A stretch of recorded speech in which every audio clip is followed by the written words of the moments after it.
Sci-Fi Snob, and this is the Top Lofty Lounge. We're in for a smooth show for you today. Oh yeah, baby. In the 20, 19, 18, 17, 16, 15, baby. Yeah, here we go. In 11, 10, 9. Oh yeah, baby. Here we come. 5, 4, 3, 2, 1. Let's go. Hello, everyone. Welcome to the Top Lofty Lounge. Conversations for the Elevated. Welcome to all my fellow snobs. This week on the show, we have a very special episode. I'm flying solo, but I have an exclusive interview with world famous science fiction author Neal Asher. Thank you, sir. We appreciate you coming in for the show. This is a great honor for me. This is one of my bucket list checkoffs that I could do. So Well, yeah, thank you for having welcome me. to the show. Thank you for coming. Well, thank you for having me. Yeah, it's a great honor for us here. I guess I God. think we I think we should just jump right into the show. Normally, we have on the show we have a couple little things we do while we wait for people to jump in, but let's jump in right into the show. Um, as I mentioned, I'm flying solo. Cam isn't here today, but that's fine. We can carry on ourselves. I don't need him. I mean, it's not required to have him. Except for Anyway, his Lord of the Rings knowledge, yeah? Sorry, sir. Except for his Lord of the Rings knowledge. He is Lord of the Rings knowledge, and I tried to get him in here, but he couldn't make it. But yeah, he's very knowledgeable. We have a three episodes where we talk about the Lord of the Rings, and he just goes on and on about it. But and they're an hour and a half each.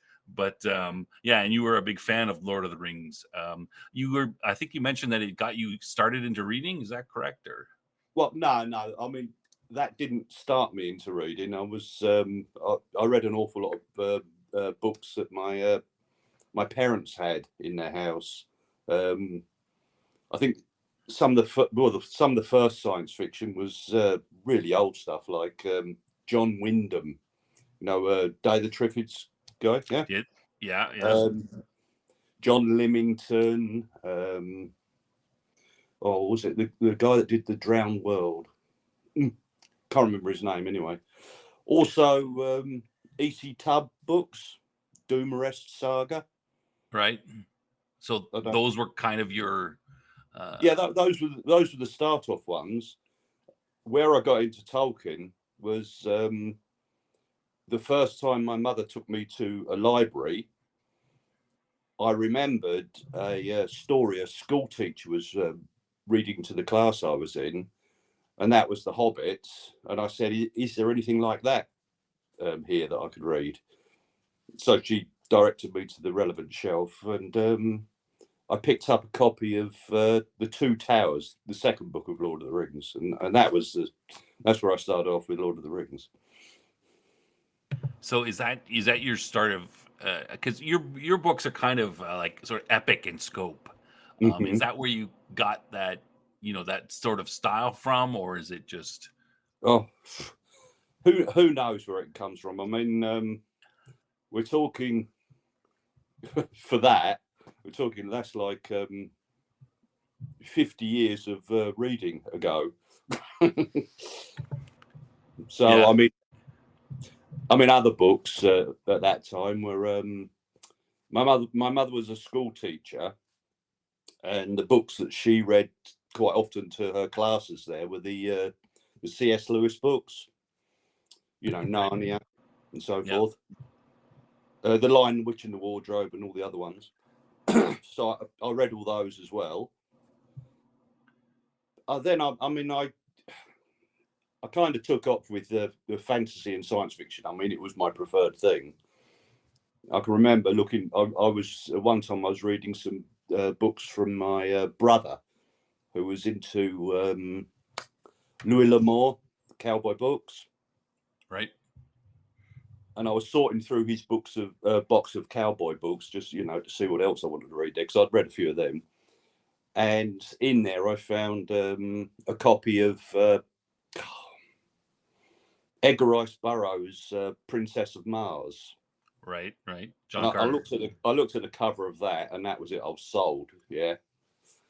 Yeah, And those are ever since pretty then, popular. I was just reading masses of science fiction and fantasy. So where my style came from, God knows. I mean, it's so many books.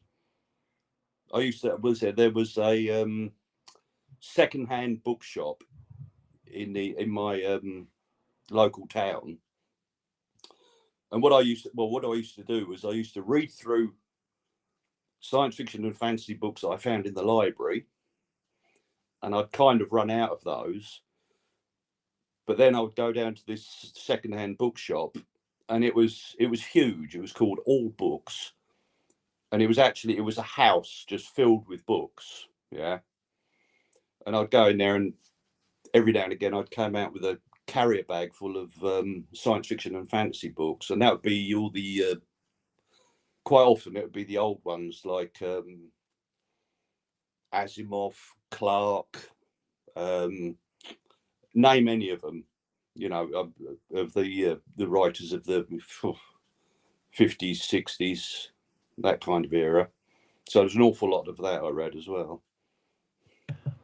If there was if there was is there one writer that you would pick that you would say was your, the main one that got you into writing, or that pushed you in this path? Maybe maybe it's just maybe it's just all of them, but Well, I think about it quite often. Um, one thing that happened with me in the past. I mean, I was probably about. I probably wasn't even a teenager. I was probably 11, whatever. Um, and I was reading those E.C. Tubb books I was telling you about, the Doomeress saga. I think it's extended. It extended in the end to about 30 odd books. Yeah, it was a guy venturing all over the galaxy, getting into knife fights. You know, just everything that a young boy likes. And I was reading those, and I went to a English class, and I think the English teacher might have been a bit, I don't know, a bit fed up or bored or something like that. Didn't actually want to teach a lesson. So what she said was, "I want you all to just sit down and write a story." Yeah, I mean, perhaps she was nursing a hangover or something. I don't know. Um, but I sat down and I wrote something. I wrote a story, but it was, it was completely derivative of those E.C. Tubb books. Yeah, so I did that. Um, and after the lesson, and well, in the next lesson, after she'd looked through, everything that we'd done, she selected me out as like, oh, top of the class and all this kind of thing for the, this thing that I'd written. And I mean that pushed my interest even further in it all. Yeah, well, it pushed it towards writing, because I remember at the time in the school system there, they made you wanted you to do like a project if you were doing English. Yeah, you had to do your own project, and my project was basically just writing about all the books and the authors. Yeah, so I did that. I mean, maybe that was the start of it. Who knows? so oh, if you had to choose a okay, well, no, sorry, let me just let me go into your background a little bit. Now, you kind of came to professional, I mean, you kind of came to professional writing a little bit late. Oh, It's indeed, not yeah. like you had quite a little bit of interesting jobs before you kind of settled into professional writing. Is that correct? Well, yeah. I mean, as as far as my writing career is concerned, I was by no stretch of the imagination an overnight success. Um, I basically went up every step of the ladder with somebody standing on my fingers as I was going. Yeah. So I started working basically when I was a weekend job when I was about 15. and that was making steel furniture. Then I went into that job afterwards, full time, working in a factory making furniture.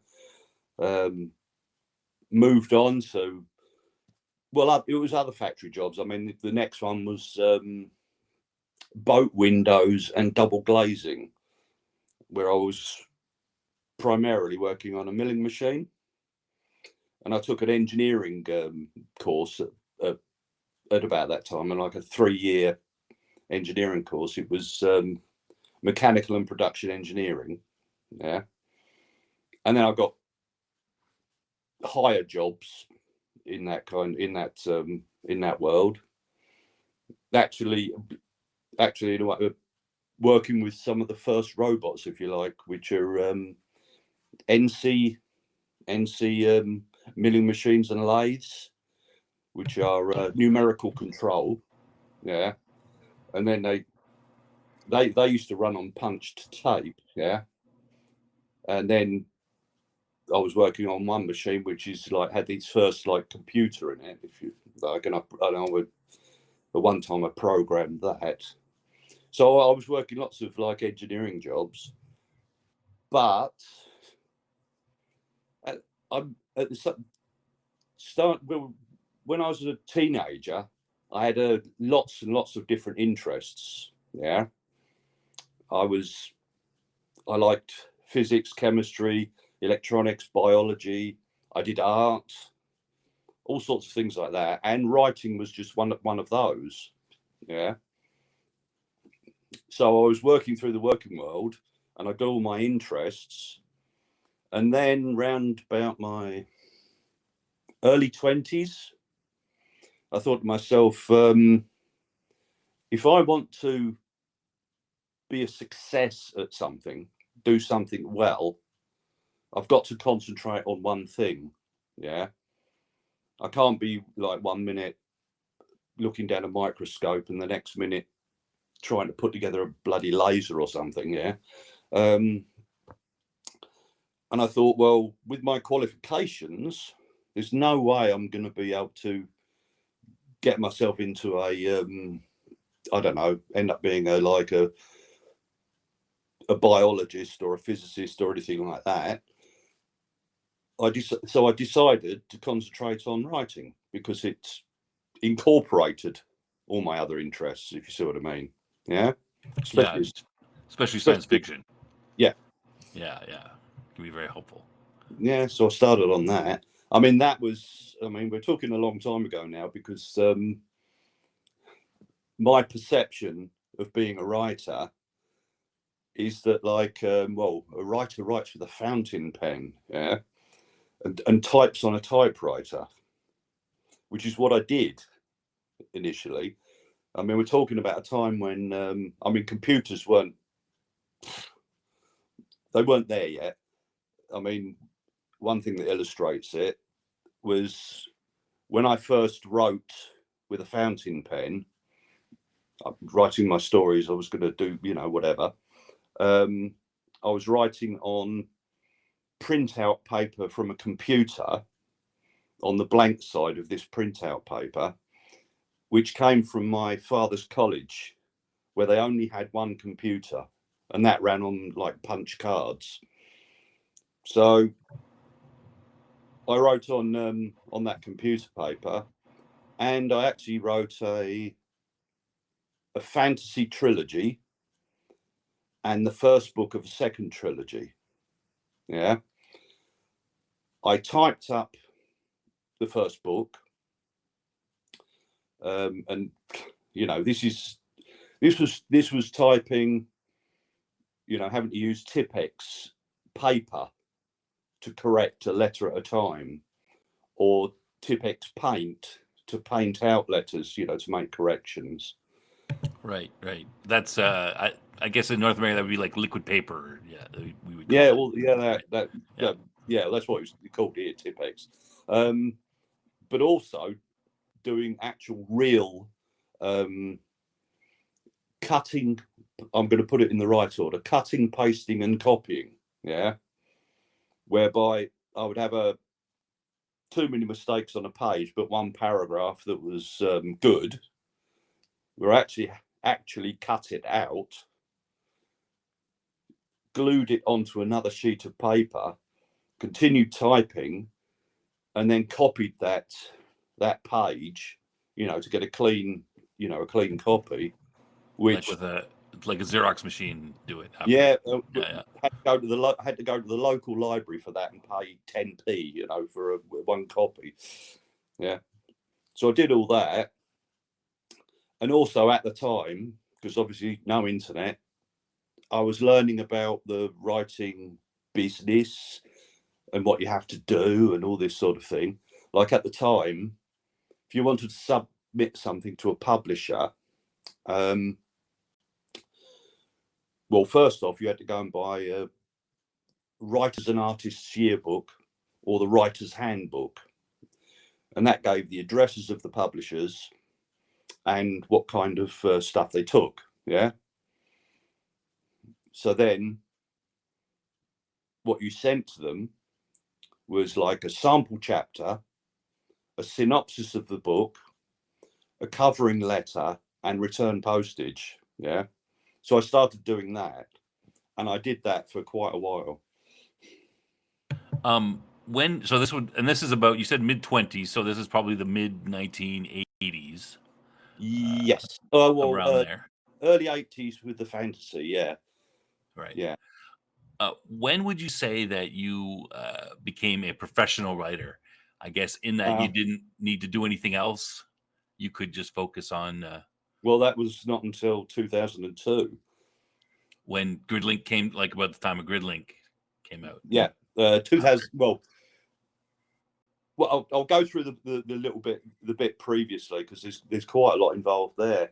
I kept sending synopsis and sample chapters to various publishers. I mean, I didn't know at the time that what would happen with that. It would go on a slush pile, and somebody that was, just a student getting work experience would leaf through it and see if there was anything that might be worth looking at. Yeah. And these slush piles were huge because everybody wanted to be a writer. I did that. I mean, I went through those books with the addresses, sending off to all publishers. Then I started trying agents. Yeah. And for a brief time, I did have an agent for my trilogy, but nothing came of it. I'd got a nice reader's report on it and bits and pieces like that. Nothing came of that. So I thought to myself, I want to get a sniff of something. Yeah. Otherwise, I'm just going to give up. Yeah. Mm-hmm. So I was reading various writers' magazines and bits and pieces. And at that time, I found out about the what were called then the small presses. And these would be somebody publishing a magazine from their house, like they'd maybe get a readership of like just 100 people or something like that.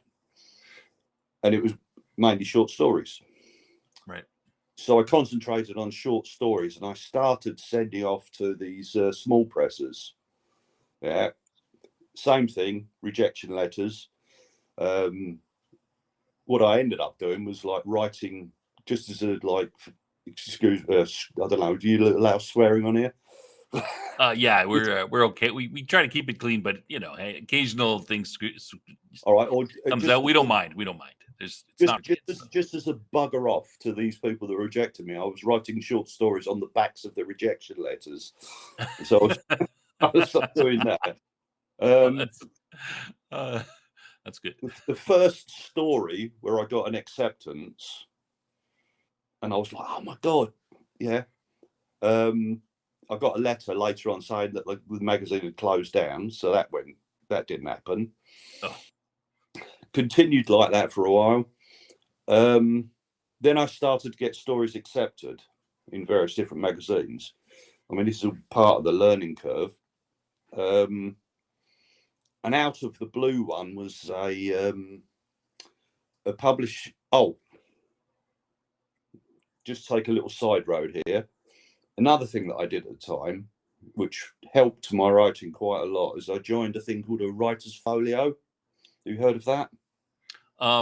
It's kind of like I hadn't heard of writers folio per se, but I assume it's a group of writers that get together and talk about their stuff or maybe bounce No, off each other. No, it's not that. no, it's you never met the other writers.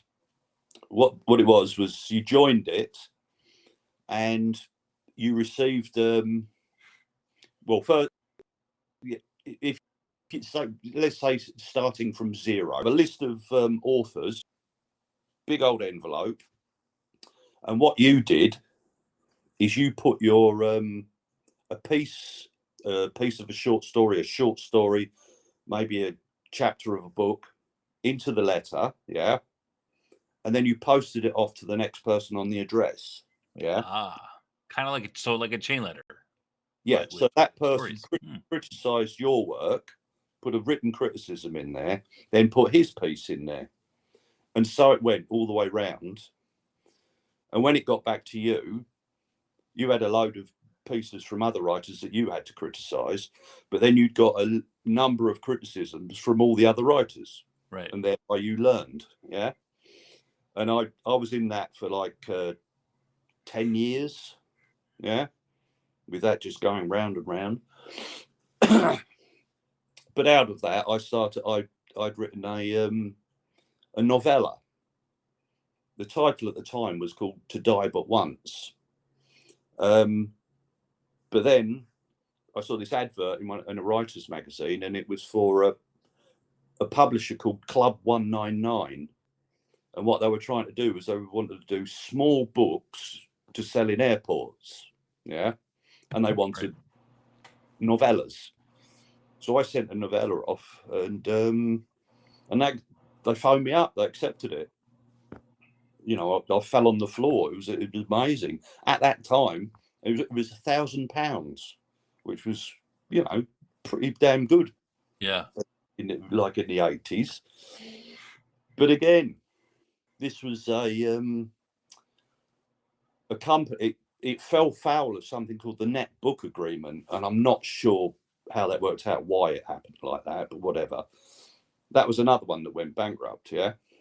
Yeah. So I continued putting out short stories. Then and that's that particular book, To Die But Once. They changed the title, and I retained that title, and I've got that on Kindle. It's Mind Games Fool's Mate. Yeah. Right. But then another small publisher came along, which was slightly bigger than just these small presses. And I'd written another novella which was supposed to go to that Club 199, but this other publisher took it, and that was called the Parasite, and that was published by this publisher called Tangent. They did that. So I was going every step up. They published a collection of short stories from me called the Engineer. Yeah, great stuff. Yeah, I even went to a couple of signings and probably signed about 3 books. Did that, but then again, Tangent went bankrupt as well. Yeah, or just couldn't keep going. Yeah. But throughout all this, my short stories and these bits with these small publishers and so on, I was getting reviews here, there, and everywhere. Yeah, and one of the things I learned with this submissions routine is the publisher wants something to say like, oh yeah, maybe this might be worth a punt. So what you do is you put your reviews in there. You're not shy about it. You have to stick them in there, and that's what I was doing. And now, approaching the time when I got taken on by Macmillan, I'd written, oh God, there's even more there as well. But anyway, I'd written Gridlinked, yeah. Right. The first polity book. And I sent it to Macmillan Publishers. I sent the sample chapter, synopsis, but also I'd got a good review of this book, this collection of short stories I'd done called The Engineer. Got a good review in a magazine called SFX. That was mainly like a film type magazine, SFX, special effects, yeah. Right. So I stuck that review in as well. And what was it? December 1999, I got a phone call from the publisher saying, "Oh, we rather liked your book, and we'd like to talk to you." And then it went from there. So, I mean, you basically were, in the trenches in a sense, for For a 15 long time. years. Yeah. Oh yeah, Plus yeah, from more. the mid 80s till, 99 or 2000 before you finally sort of, that's a long Yeah. time slugging away. Yeah, I think I'm trying to remember the exact day. I think my first short story that was actually published in a small press magazine was, I think it was might be 1986, and that was in a magazine called Backbrain Recluse. I mean, the only payment that you got for these publications was you got a free copy of a magazine that you were already subscribed to. Yeah. Yeah. Yeah. So Great. yeah, I was in the trenches for a long time. Big learning curve, learning a lot. Yeah. Would you, let me change slightly here. How do you get your story ideas? Do you just they just come to you, or how do you come up with your ideas when you're still doing a story? Well, the main way is, I mean, in the writing world nowadays, they call the two types of writers, don't they? They say a planner and a pantser. Yeah. Yes, that was gonna be my next question. Well, I'm not a planner. What I do is I just sit down, and I might have some vague image in my head, or some weird piece of biology, or some action, and I just start writing. And then I just do the next thing and the next thing and the next thing, just right by the seat of my pants. I mean, that is the main way that I do things. But also, I've had some stories that are basically started by weird dreams. Probably the result of the thousands of science fiction and fantasy books I've read. And I'll find that, I guess it's the thing that, if you spent so much time plotting out story in your head, writing story, that you have a weird dream, and your brain tries to put it into order anyway, doesn't it? Yeah. But sometimes I find with me, it's almost like I'll have a story there, yeah, or the bones of one. And also, I find that if I have a weird dream about something which is potentially a story, potentially could be turned into a story,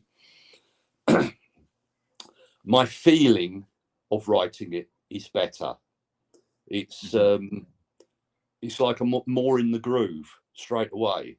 Yeah, it's a mindset. So I've done that with many stories. It's like my book, The Skinner. That comes from two short stories initially. One was called just called Spatterjay, and the other one was called Snails. I just took characters and situations from those two stories and turned it into the book The Skinner. But the story Spatterjay, I mean, that came from a weird dream. I don't. Have you read Spatterjay? The Skinner. Yes, I've read the three. Right.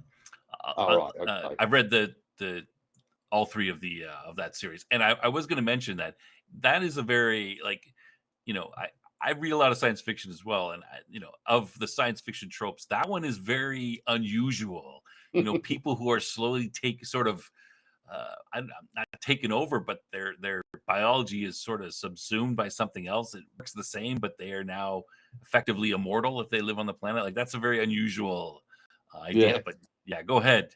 Yeah, I've read Well, them. I enjoyed them. yeah. I mean, well, that came from a weird dream, disconnected dream. One part of the dream was me standing on a bridge, looking into a river, and seeing what I thought were trout there. Yeah. But then one of the trout, what I thought were trout, rears up out of the water, and it's a bloody great big leech. Yeah. Right. The leeches of the Skinner. Yeah, which is in this book. Yeah. There's another scene in that dream where there's a nice sandy beach, but behind it, like a wall of jungle. Yeah. And somebody's walking down that beach, and then out of that jungle come these enormous blue spidery hands to grab that person. Yeah. And pull them away. And then later on, that person, I see it in the dream, is lying in a hollow of rock, skinned, but they're still alive. Yeah. So that's the like the genesis of the Skinner as well. Yeah. The Skinner itself. Yeah, exactly. Like, if you read anyone who reads the book after this, seeing this, they'll be like, "Oh, hey, that's the part of the book he was talking about." Yeah, I mean, like I said, I've read a fair amount of science fiction, so I'm always very attuned to something that's very unusual, and that trilogy is somewhat of a unusual idea. Like, it's not something you see. AI androids. I mean, those things are relatively common, but yeah, those books are relatively uncommon with the idea there. Yeah, I was definitely gonna mention that. And the Prader as well, of course, that are in it and whatever. But I mean, a lot of the ideas from that have all spread out. Excuse me, spread out into all my other books as well, and I've built on them as well. Yeah. So yeah. I wanted to ask you, are you when you're writing, are you primarily a story driven or character driven? In that, I mean, some writers tend to they say, I have this idea for story, and then they'll take the characters and sort of make the characters so that they fit the story. But others will be, I have these characters, and they put them in the book, and they just let them interact and see where it goes. I think it's more a case of story, but it's as happens with many other writers. I mean, the characters sometimes take over. Yeah. They'll get seated in my brain, and even though I want the story to go a particular way, well, no, that character's not going to do that. So they do take a little bit of control, but I try to stick with story. Yeah. Try to stick with the story arc, and I try to because in the end, you can lose control. You can lose control with in the writing process if you do let the characters take over, whatever. I mean, like, for example, the Voyage of the Sable Keach, which is the second book of the Spataday trilogy. When I wrote that, I got all sorts of characters in there doing all sorts of different things. And as I was, because what happens with me is about, say, 3/4 of the way through writing the book, half to 3/4 of the way through writing the book, that's when I start thinking of, like, well, actually, I've got to give this a satisfactory ending. Yeah. Right. Which sounds crazy, but that's the way I work. But with that book, I would say 3/4 of the way through, and it was getting quite big, and there were characters in it wandering along all sorts of different plot threads, and it was just like, it's getting out of control. Yeah.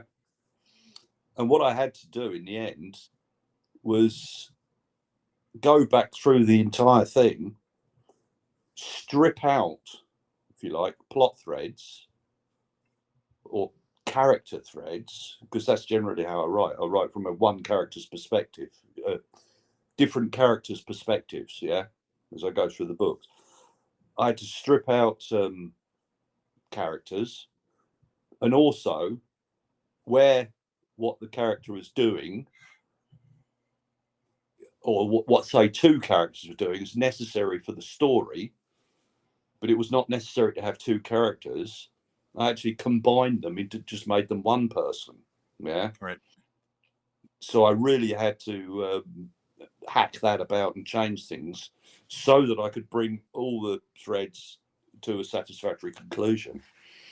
Can you, So, can you give us give me an example of a character that, you know, or an idea, whatever you had in that book that you stripped out just for curiosity? God. Or maybe maybe you don't want to because that's secret. It's going to be used for something else. But No. To be honest with you, I can't remember now. No, it's gone. But then again, I did write that. That's over 20 years ago. I wrote that. So yeah, that's one of your earlier books. no, well, I know that I had to do that. I also had to do that to a limited extent with the line of polity as well, because that was another one that was getting quite large. I did do it. There's one example I can kind of give you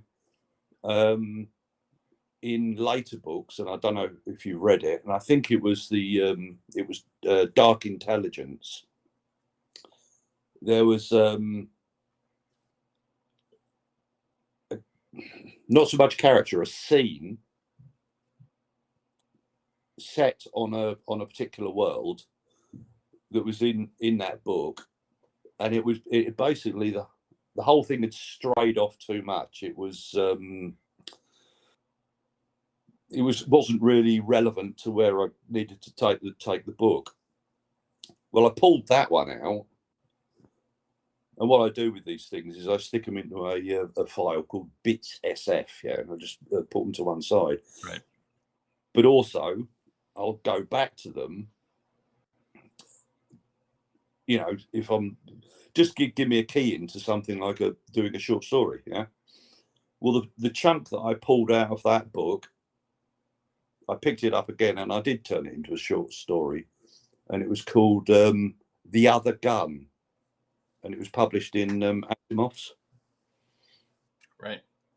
So I mean, there was that, but I can't actually get too specific about what was going on there, and why I pulled it out.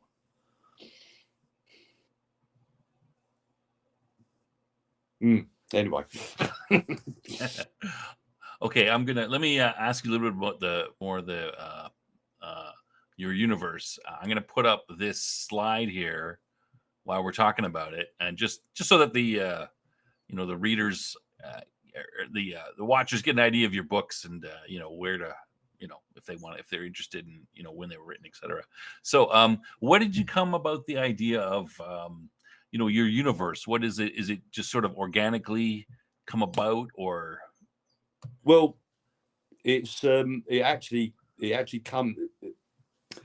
came out through the short stories, really, because I was writing science fiction short stories, obviously, and I would use a piece of technology in one story, or there'd be a kind of creature in another story, or something like that. So it was like cross fertilization between the stories. And when I actually came to write Gridlinked, I did actually consciously think I want to do something, create a milieu, a future world in which I can tell lots and lots of, just about any story I want to tell. Right. Yeah. So the polity of Gridlink, the polity is the human polity, grew out of those short stories. Right. So I mean, that's how that came about. Gridlink. You kind of just put them all together for Gridlink. He said, I've kind of developed a universe through my short stories.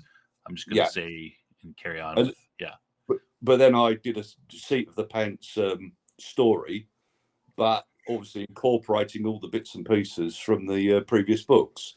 And it's like the human polity, space travel, the creatures involved, and so on. I mean, there's actually in Gridlinked, there is one of the chapters is one of the previous short stories. It was a short story called "The Dragon in the Flower." Right. And if you remember Gridlinked, it's the encounter, the past encounter that Cormac remembers between him and the entity called Dragon. The Dragon, yeah. Where he plays chess with it, yeah. Yeah, I just read Gridlink, about a month and a half ago. I'm starting over again. I'm rereading. So yeah, I'm fairly familiar with that. Dragon is very involved in the whole Gridlink story, and yeah, I remember that passage where he meets Dragon. He says, I've meeting you again, or Dragon, sort of demands to see him. Wants to talk to him. So yeah. I mean, initially, Gridlinked, I didn't write that with the intention of writing what do you call a 5-book series? Anyway, I didn't. Fiveology. Fiveology. I didn't do that with the intention of writing a fiveology. Interesting thing about Gridlinked as well was I was writing to the book size, if you like, of all the old kind of science fiction books that I read, right? Like your Asimovs, like your Arthur C. Clarke's, and so on. Right. And that was small. That was like Gridlinked, I think, was, when I sent it to the publisher, it was like 65,000 words. Yeah. Mm-hmm. It was just too small, especially in the UK, because the UK were just going for thicker books. I don't think they were doing it so much in America, but I'm not sure. 65,000 words. The publisher was going to say this to me. This is before they offered me the contract, that it needs to be bigger. But I'd already figured that out, and I said it to him before he said it to me, and I said, like, I can expand it, yeah. And because I was so hungry, yeah, I expanded Gridlink from 65,000 words to 135,000 words. Double. Yeah, in about 2 weeks. Wow, that's pretty fast. I'm not bullshitting you. And I sent that to the publisher, and he told me afterwards. He said he was thinking, oh my God, it's going to be shit. He's just done this too quickly or whatever. Yeah. But actually, they said when I went through it, it was like, blimey, actually, it's better.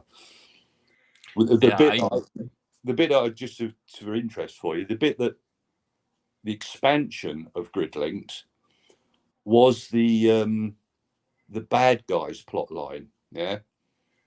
Oh, really? Yeah, Arian Pelter. Yeah. So the third book in the series is Brass Man. Okay. So in Gridlinked, the initial version of Gridlinked, it did not have a Mr. Crane. It did not have the Brass Man. Yeah. So that was the secondary plot line which expanded the book, and which later on resulted in Brass Man. Really? Well, that's interesting, because the book would be very different without you seeing the sort of the bad guys side of what they're up to while our hero is doing his thing. The initial book was just like Arian Pelter, and it just converged on Cormac at the end, and Cormac blew him away. But I shouldn't say that. But spoiler alert. Yeah, spoiler alert. Good guys win. Yeah, that entire plot line was the additional stuff. I mean, there was some other stuff as well, but I mean that was the main bit. Yeah, I mean, you mentioned, I mean, what I again, like I said, I just reread Gridlink about a month and a half ago, and I Mm. mean, Gridlink seems fully formed. Like the universe seems fully formed when I read it. Like it's Mm. not like you're starting your first book. It's your first major big book, and it's the start of a big universe, and it hasn't been filled out yet. So I guess it's pretty obvious that you have a lot of these short stories, and you used it to fill out Yeah. the Yeah. universe Well, because it's got everything. I mean, you'll find them. I mean, you see them. A lot of that stuff that was published in the small presses and so forth. I mean, I've republished myself on Kindle, though no, the Engineer is actually published in the US by a guy. The Engineer's been republished, but it's called the Engineer Reconditioned now because it's got an extra short story in it. But all the stories, not all the stories in that, but a lot of the stories in that are all polity related. There was another small collection called Runcible Tales. They were all polity related. That's yeah, where you first see a Prador and so on. right. So the bones of the world, the bones of that future were there in the short stories before I dived into Gridlinked and started writing Gridlinked. Yeah, and I'll just give everybody the Runcible. I don't know. You just give me a quick what a Runcible is. I guess it's better if you explain it than I do. A Runcible is effectively a wormhole gate. Think shit, my mind is rubbish. What's it called? The Egyptian thing with the Stargate. that's it. That, It's almost and, it's like a Stargate effectively. yeah, and Except of course I just have to quickly add I did that before I ever saw Stargate. So right, and it's usually I mean it's instantaneous travel, I believe, pretty much. pretty much Like instantaneous, yeah. it's Between basically instantaneous teleportation, and it's used for mostly for small like people like smaller like you don't send a ship usually through it. I think it's usually don't send you a can ship, you can but send yeah you can send some I mean there was materials, right? hmm? You send sometimes your character they send materials and stuff, but nothing sort of really big. It would be more Yeah. smaller. I suppose if you wanted to make a kind of analogy to it, it'd be like that's the underground tube network of the polity, which is mainly passengers and small bits and pieces and so on. Right, Whereas because the outside travel, the bigger travel, well, that's the starships, uh, yeah, which go through the same continuum, which is called U space, which is under space. yeah, because you still spaceships and starships are Mm. still very big in your universe. They're still Yeah, yeah.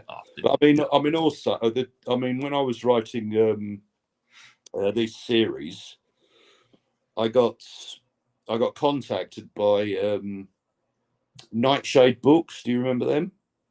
No, I don't.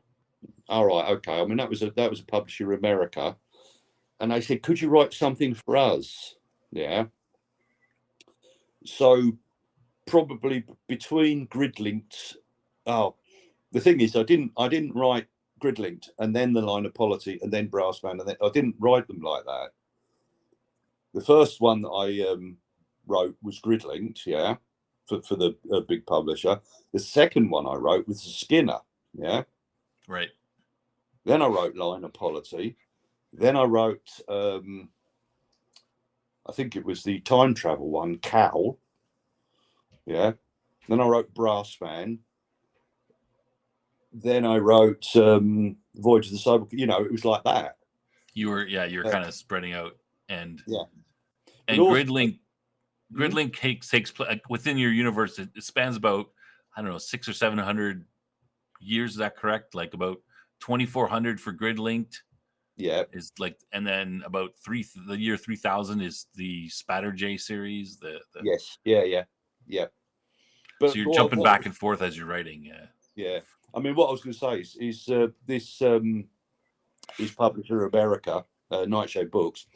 they said, "Can you do something for us as well?" And I was writing a lot, so I did something for them. And the first one I did for them was Pray the Moon, yeah, Right. which is set back in the Praetor-Human War, yeah. Yeah. And also did Shadow of the Scorpion for them. But no, I was just riffing off what you were saying about Runcibles and things like that, because Praetor Moon is basically where they use a Runcible gate to accelerate a moon through as a weapon. Yeah. Yes. So they were used for more than just passenger transport. Yeah, that's true. Yeah. I read Praetor Moon as well. Yes, it's kind of a prequel. I mean, in the sense it happens before Gridlink, but it's kind of things that are referred to in the universe. You're then going back and doing the stories about them. Yeah, I mean, I've been leaping all over the place. I mean, I've done lots of obviously lots of offshoot series, yes, like that, from the Cormac series, like Right. this series, which is the Transformation trilogy, which basically takes place like sort of after, like within your timeline, not yes, necessarily yeah, the same, the same, not it's written at the same time, but it's kind of an offshoot. Where's the best place to place that? It's kind of a branch that comes away from I think the line of polity. I mean, you do have different, you've got the human worlds, but there's the polity, but there's also worlds that are human but are not in the polity for whatever reason. Yeah, and you've got aliens, of course, that are, well have their that's own. yeah, that's part of the. Well, I'll just say this about that trilogy. Before reading that trilogy, it's probably worth reading The Technician, because that covers.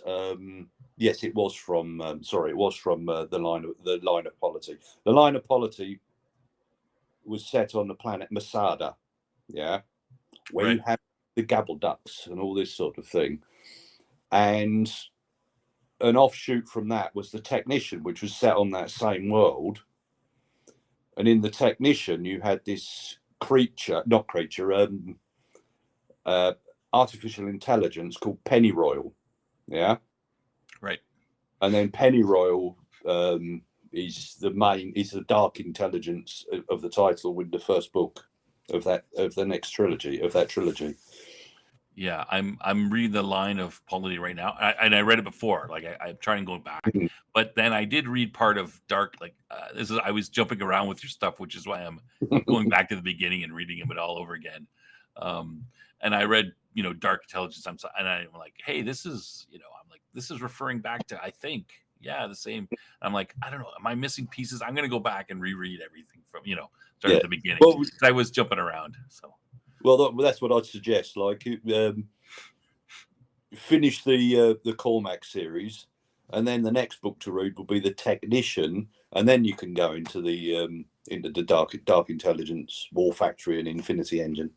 Yeah, I've read. Yeah, that's what That's I'm probably trying. the, that's probably I the best read. one. Yeah, I read the first. Let's go back. I read the first three: Gridlink, Land of Polity, and Brass Man. And then I was reading, Dark Intelligence, and I'm like, well, this is. Did I miss something? No, I went back, and I'm like, I missed some stuff. Maybe I should. So but I did read. Yeah, I'll go a little bit further here.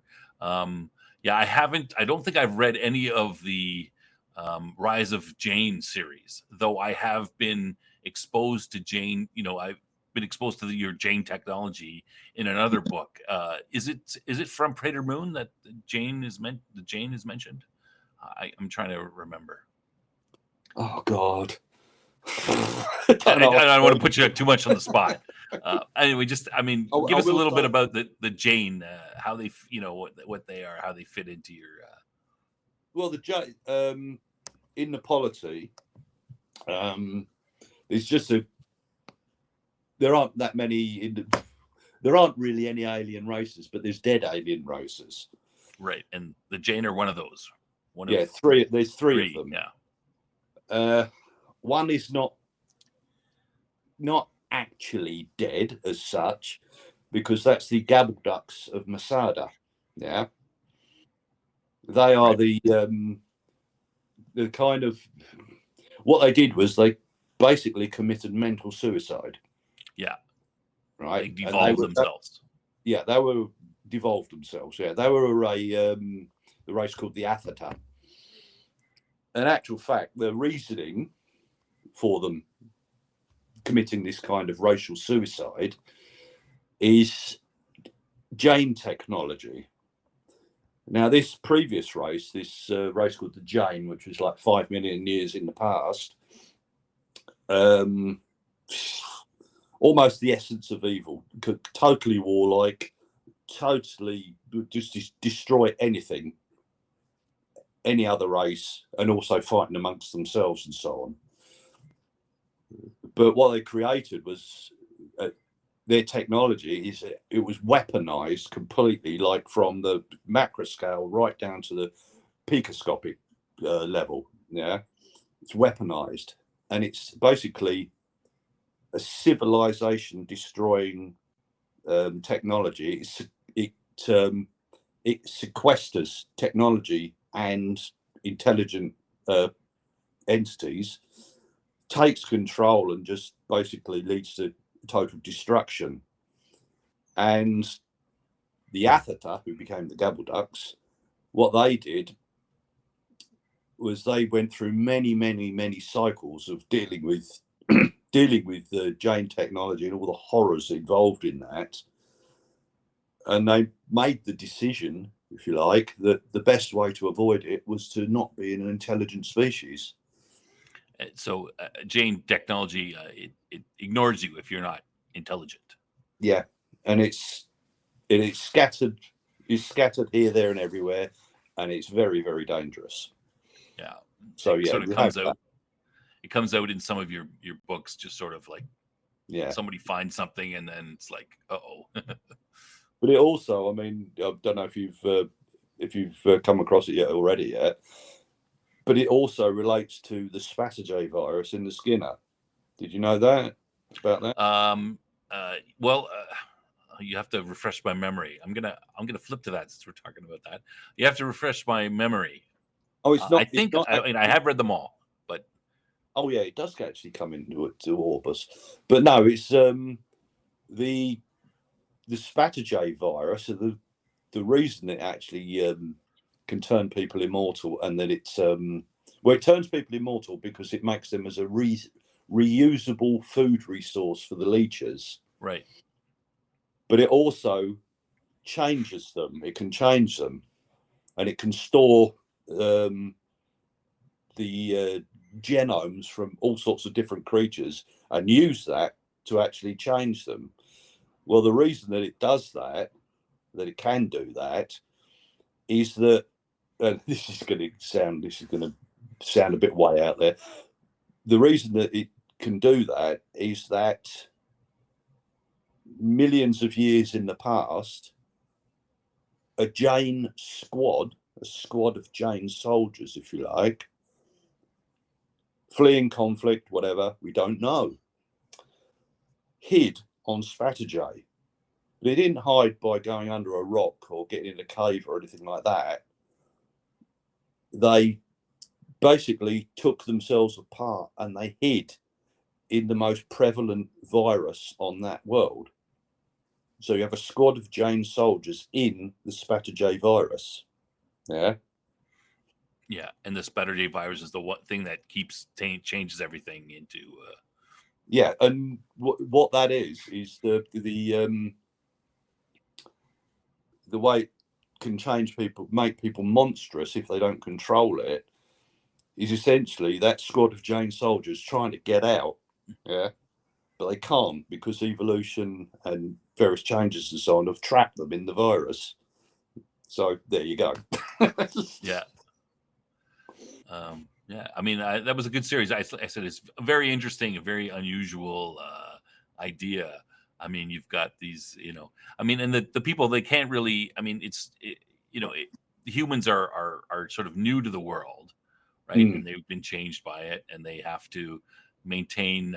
They'll become monsters if they don't eat some human. They have to keep up with some human food. Like they don't Yeah, have to. They can't simply. human.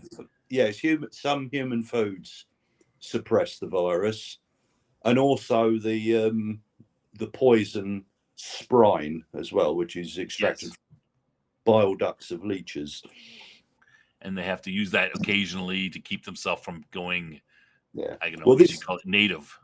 In a Yeah. sense. I mean, the reason for that poison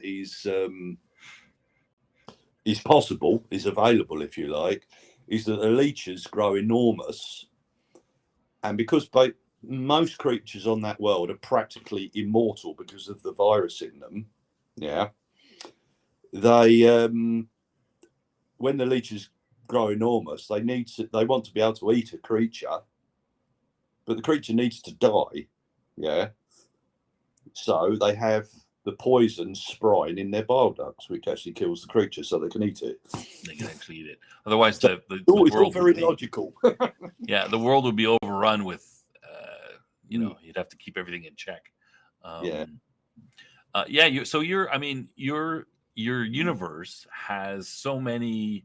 I mean, I would even say like the Voyage of Sable Keach even has, I mean, they're not zombies, but they are dead people who are, on a. I mean, they're kind of like zombies. I mean, you've got basically, you've got androids, aliens, artificial intelligence, hive minds, and even zombies, all at least in that story there. So I thought that was quite interesting. Well, I mean, Sable Keach was in the Skinner as well, wasn't he? Obviously, but he was he's the cop that didn't allow death to stop him going after the Yes, villain he wanted to catch. that's right. That's true. That's right. He's in the Skinner as well. Yeah. So you've got this. You've got pretty much anything and everything that people have within their. Well, Within your. it gives me, as I said, with like from the short stories to all this, it gives me the opportunity to tell just about any story I want to tell. I mean, another aspect of that is the how the humanity spread out through the universe in the polity books or whatever. Is there was like a diaspora, an early one with generation ships and people frozen and so on. Right. And worlds were colonized like that first before they discovered space travel and were able to go faster than light. So that gives me the opportunity, if I want to tell a story of a world which is, like a primitive world, or like almost like a medieval fantasy world, if I wanted to. Yeah. It hasn't been contacted by the rest of humanity. Yes, it was settled in the past by some people, and perhaps they've lost their technology and so on. So, I mean, there are bits and pieces like that throughout the books anyway. But yeah, it gives me the opportunity to tell that story if I want. It doesn't have to all be completely like high technology. Yeah. And your universe is quite large. You could put just about almost anything wherever you wanted to as well. And this way is, Yep. Yep, it goes like that. I was going to say about the other three books, the Rise of the Jane ones. Okay. Yeah. Yeah. You haven't reached. You've not read the whole Cormac series yet. No, I read the first three, and I'm going back. So, Right, but I'm aware of the Jane through other stories. But I haven't. It's not that. It's like in the last two books, which you haven't got to. There's a character called Orlandine, who is a Hayman, which is a human combined with AI. Yeah. Right. And she features in the last two books of the Cormac series, but she is the one who is later on in this trilogy. So this trilogy comes I think it's like a couple of 100 years after the end of the Cormac series. Right, and she's involved in that one. Yeah. Yeah. Allegedly. I'll have to get to that. Yeah. So I wanted to change universes a little bit, and what you're calling the owner universe. And I started reading these, and I couldn't put them down. I ate them. I ate through them pretty quickly. So the first three are all together, and they're in a sequence. They're basically, they're a whole story into 3 books.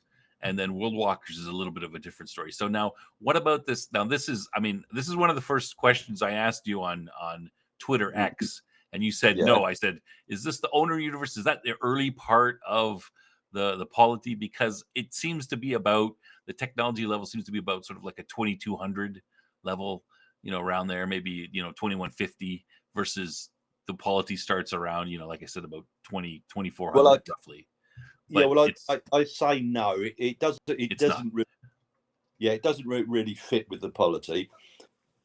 Not just with those 3 books, because those 3 books get their genesis from short stories, which I wrote in which were in the Engineer collection. Yeah, of this character called the Owner. Right. So I did these short stories of this character set far in the future. And then when I came to write this, I wanted to, tell his backstory, yeah? Tell the backstory of the Owner. And that's, so what I'm trying to say is that with those stories in the Engineer, that they do not tie in any way with the polity, yeah? So it doesn't fit. But anyway, what I wanted to do there was, I mean, when I was writing, doing the core series and so on, and I was interspersing other books through whatever, I did one book there, which is called Cow, which is not set in the polity, and it's not setting this owner universe either. It's a time travel book, yeah. So every science fiction writer has to have a crack at time travel. Yeah, that's true. Yeah, you got to do that. So with the Owner series, this was my crack at dystopia. Yeah. With all the shit that happens in the polity, and it can be bad, and it can be. It's an optimistic look at the future. Yes, definitely.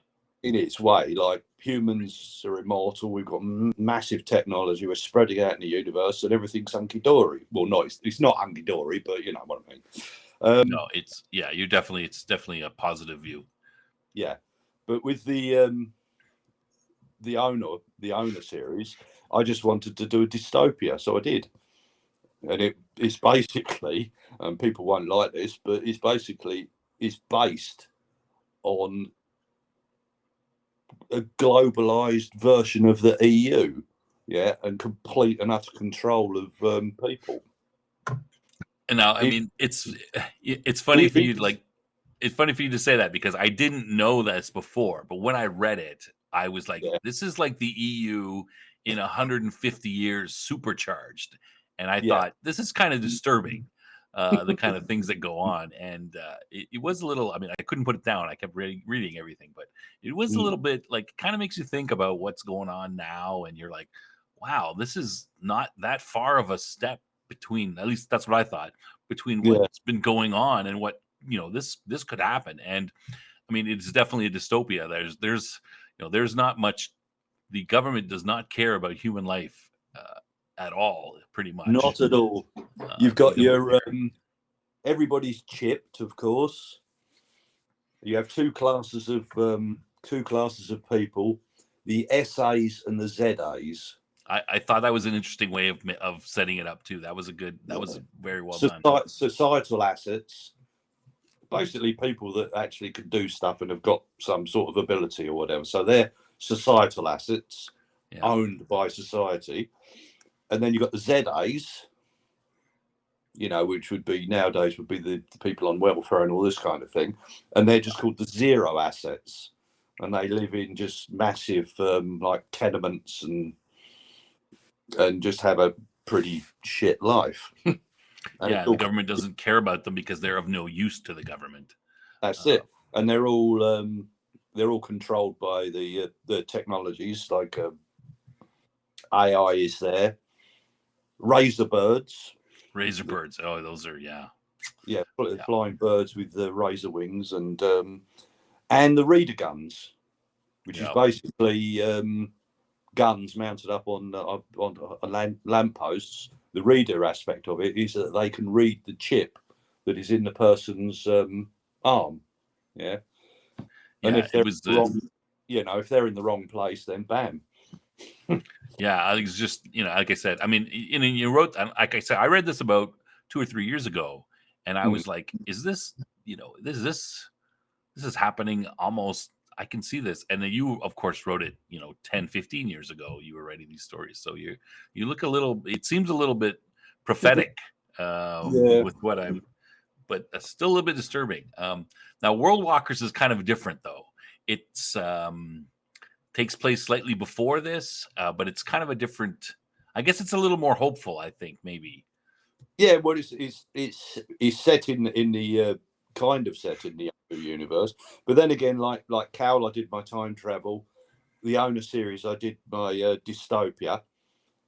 With World Walkers, I did multiverse. Yeah. Parallel worlds. Again, another one that the science fiction writers like to have their pop at. This incidentally is another one that came out of a dream. Yeah. Have you read World Walkers or? Yes, I have. Well, the fly pills in it. Mm-hmm. Yeah, I mean that was all in the dream. Yeah, and it was quite a kind of clear dream, in fact, where a person was taken into a laboratory, strapped in a chair and everything like that, and made to take this pill, and then the next thing he knows, he's in another world. Yeah, and there he is, and that was where it started off. In actual fact, it started off. Let's get that exactly right. It started off as a short story that turned into a novella, and the novella sat around for a while, and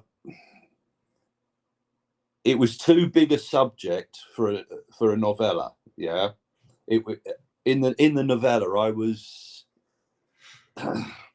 hopping over things, and there was stuff there that needed to be expanded, and that's what happened in the end. I just took the novella and I kind of ripped it apart and rewrote it, and then ended up with a blooming book 200,000 words long. Now, let me ask you. I mean, it seems to me, and I can understand if you don't want to answer this question because it might be secret or something at this point. Now, it seems to me that World Walkers is in a place where it can, easily be put another book or two added to it. Do you have plans to expand World Walkers and sort of give us more of that story? I don't know. What is it? There's a Greek expression: "Man makes plans and God laughs." Right. No, I don't have any particular plans to do one after another one in that World Walkers thing. But then again, I might. I don't know. I mean, like with the Owner series, many people have said to me, "Are you going to do any more in that? We want some more or whatever." Yeah, I put me in that camp too as well. I'd like to see where they go off from after Jupiter War. Yeah, I mean, I do have an idea for another trilogy after that, and I did write something like 20,000 words of it, and that's still sitting on my computer, and I might go back to that at some point. I don't know yet. I mean, at the minute, well, yeah, I know I was hoping to get some exclusive, but I guess everyone will have to wait until Mr. Asher makes a decision. Now, that's fair. That's fair, though. That's fair. I do so. Can we? You all right? You can edit this, can't you? Yeah. So we're just talking about World Walkers. You want to? I have sort of two more of your books. I was going to mention. I haven't. I don't think these are the standalones. I have read Praetor Moon. I think have I read The Technician? The Technician fits in within the universe. Is that correct? Yes. That's like I say. That is. It's a side shoot from the line of polity, set Right. just a little bit further in the future than the line of polity is set on that world, with but a different story, breaking away from there, if you like, involving the Athata and the Gabble Ducks and all this sort of thing. Right. Now let's say that I hadn't read any of your novels, and I wanted to jump in. What would you recommend? Where should I start? What would I recommend? That's always a hard one. I mean, I've written like a blog post all about this. What I find is that if somebody likes them, it almost doesn't matter where they start, because then they'll get into it just like you have, and then they find their way. But so I would say read the Cormac series, and you can, if you like, start with Praetor Moon and the Shadow of the Scorpion, and then read the Cormac series. Then go on to read the Strategy trilogy, and then start picking off the other ones, like reading the because to a certain extent, if you follow the future chronology of the books, the chronology as it is in the future, well, then the earliest book would be something like Weaponized, Right. or War Bodies, because they're set during the Praetor-Human War, which is back where Praetor Moon is. But you can do that, but I changed as a writer between Praetor Moon, like in as you've got it here, like 2006, and Weaponized and War Bodies. Is we're getting on for 20 years, so it's different. Yeah. So Writers change. Yeah, I've changed, and it's all developed in a big way. So I'd go like read the Cormac series, read the Spatterjay trilogy, and then you can start reading some of the trilogies that branch off and the bits and pieces. Hill Diggers is actually set after Spatterjay, and that stands alone. Go back, read the Technician, read the Transformation trilogy, read the Rise of the Chain trilogy. Then maybe go on to things like Jack 4, Weaponized, and War Bodies, and then, of course, my latest ones, which we have to mention, of course. We'll we'll get to we'll do that one. I would. I mean, myself. I mean, starting with Gridlinked is perfectly fine for me. Like, that's a good place to start. I would. My only thing I would suggest to people is that, if you're looking for, if you want a more, you want to get right into the polity, then starting with Gridlinked. But if you prefer a more dystopian look, then you can start with the Owner's series, and because those are all separate. So that's more if you're a more dystopian type of. I had people yelling at me about that. The Owner trilogy, of course. Yelling at you how that they were mad. Well, it's like, they could see what it was based on. Yeah. Oh, really? They're not the only one. Oh, I'm not the only one that sort of figured it out. I could see what it was based on, and I got for The Departure, the first book of the Owner series trilogy. I got an awful lot of reviews appeared on Amazon from people that basically, I hated this, but I didn't read it. Kind of thing. Really? Well, you can see that that's what it was. And also, Oh, because they the didn't other like. side, the other side was the people that liked my polity books were yelling at me for like, what are you doing that for? Write another polity book. So I got that.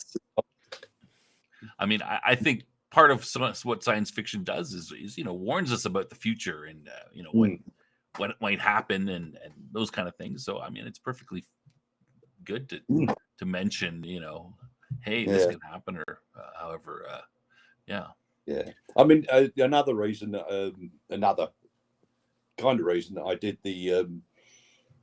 I went and did the dystopia, I did the Owner series and so on, is that if you perpetually writing in the same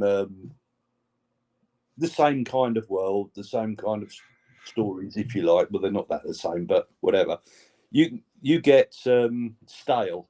Yeah, right. You need to stretch your wings, try different things, for sure. So that's part of the reason I did the Owner series as well. Yeah. All right, I'd like to get to your latest novel, which I have not read, and this is Dark Diamond. Now, can you give us a little bit about that? Okay. And what are we looking? What's next as well for you? What are you working on? Right. Okay, I'll go through that. There's characters that people very, very much like. Okay, so Cormac and Mr. Crane, people very, very much like those. Now, I've always said in the past that I won't write another book with Cormac because what I would require Cormac kryptonite, because he was quite powerful. I'm not going to say any more than that. But anyway, you'd require a Cormac kryptonite. And I wasn't going to do anything more, but loads of people keep saying to me, you could do something more, whatever. But then I saw a way that I could do it, and it was involved with extremely powerful creatures like Pennyroyal, which is another character, if you can call it a character, that people really, really like. Yeah. So I wrote this. And what this is almost like a Lord of the Rings moment, if you like. When Tolkien wrote Lord of the Rings, he keyed off just this one thing from The Hobbit, which was the ring. Yeah, right. You know that. So and from that he wrote this massive trilogy, Lord of the Rings. Well, I had almost like a similar kind of thought, because in the Transformation trilogy, at the end of it, Captain Blight, Pennyroyal has dropped itself. Well, I won't say what happened to Pennyroyal. I don't want to spoil things for people. But Captain Blight ends up with a piece of Pennyroyal, a dark diamond. Right. Okay. So the trilogy, which starts with Dark Diamond, stemmed from that. And then I just sat down and wrote it. But also I brought Cormac back, and I brought Mr. Crane back. Not from the dead, but I brought them into it because Cormac gets involved because some weird shit is going on. Whatever. Anyway, and that's what this is. Dark Diamond. Is there more to Dark Diamond? Are we looking at a second and third book in this? Well, I've already written them. You've already written them. Okay. Yeah. All right. And they're coming out soon? Well, the theme on it is the dark. The next one is called Dark Agent. Dark Agent. All right. Yeah. I've written that. It's all been edited.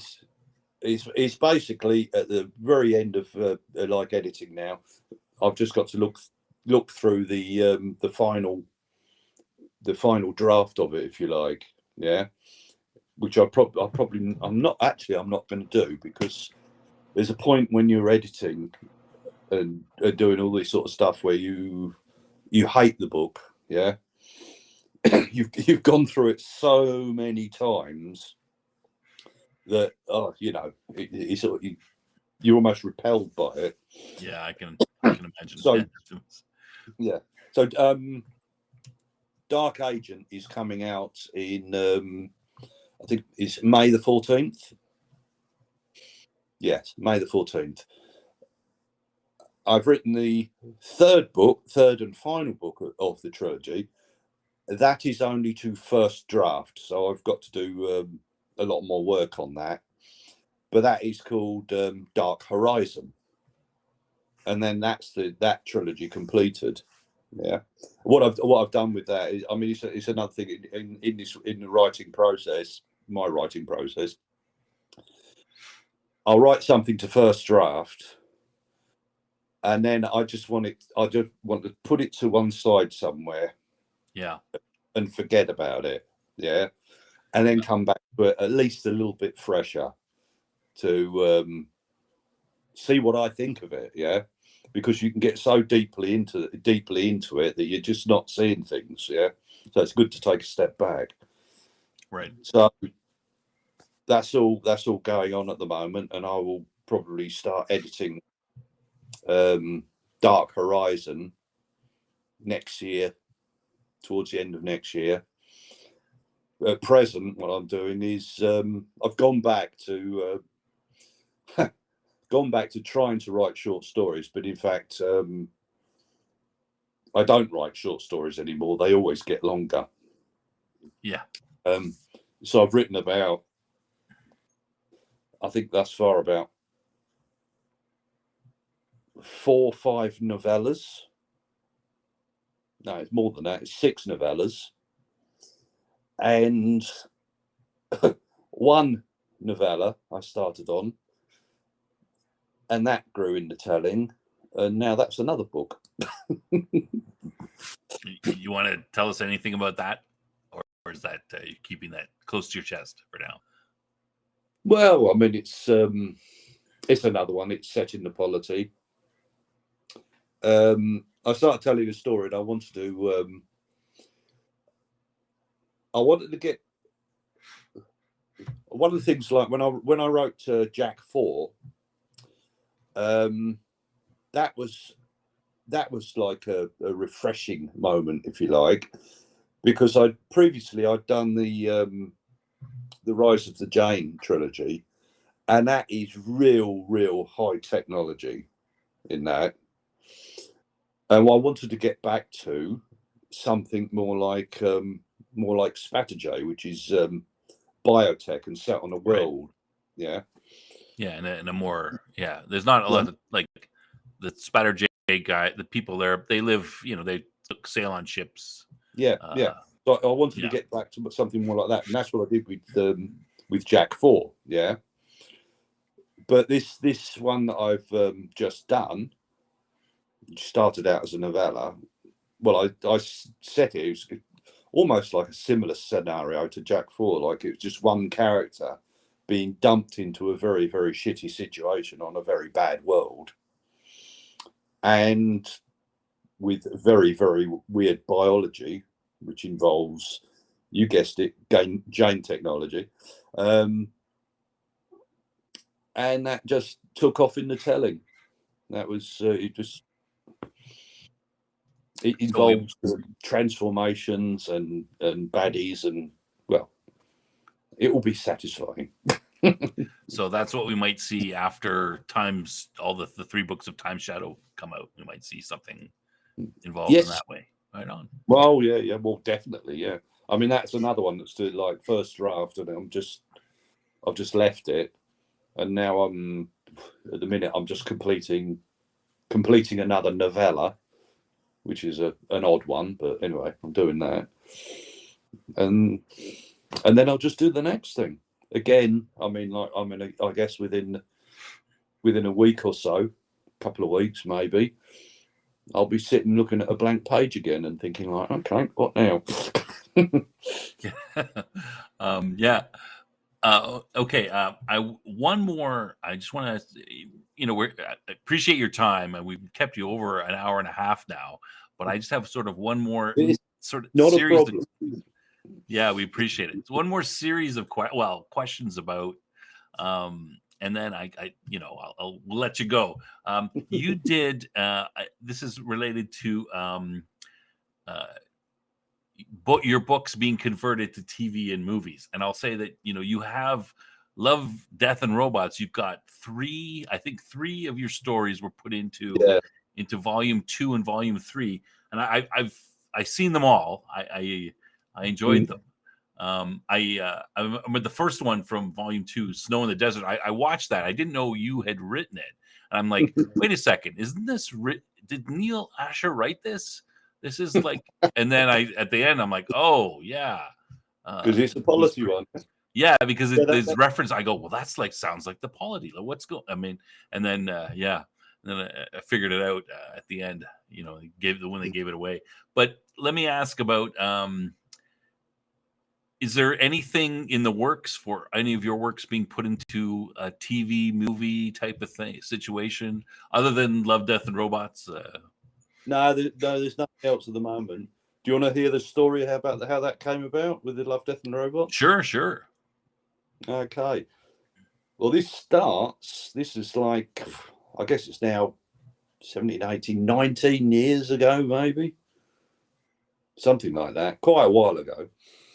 But I was looking I was watching YouTube, looking at things on YouTube, and I came across this video, and it was called Rockfish, and it was CGI video of a guy on this alien world using this massive equipment to basically go fishing through a hole in the crust of the planet and catch something that's a bit like a sandworm out of Dune. Yeah. Mm-hmm. Now I watched this video and I thought, bloody hell, it's not going to be long before they won't need actors. Yeah. And obviously I'm right on that now. But there was an email with it, and I just, out of the blue, I just emailed the person that had put this video up, and I said, really enjoyed that. That's great. Futures, you're not going to need actors in the future and all this sort of thing. And then this guy wrote back to me, emailed me back. Turned out that this guy was a person called Tim Miller, and he running a CGI studio in Venice, California. Yeah. We had a chat. He says, "Oh, I've read some of your books and enjoyed them. All this." Then later on, he came back to me and he said, told me that he was involved in this project to produce a heavy metal film. Now, I didn't know what that was. But apparently there was a film in the past which consisted of numbers of short stories animated. Yeah. And it was called the Heavy Metal Movie. Yes. And he asked me, he said, have you got any short stories? Which is a silly question to ask me. So I sent him a map of short stories.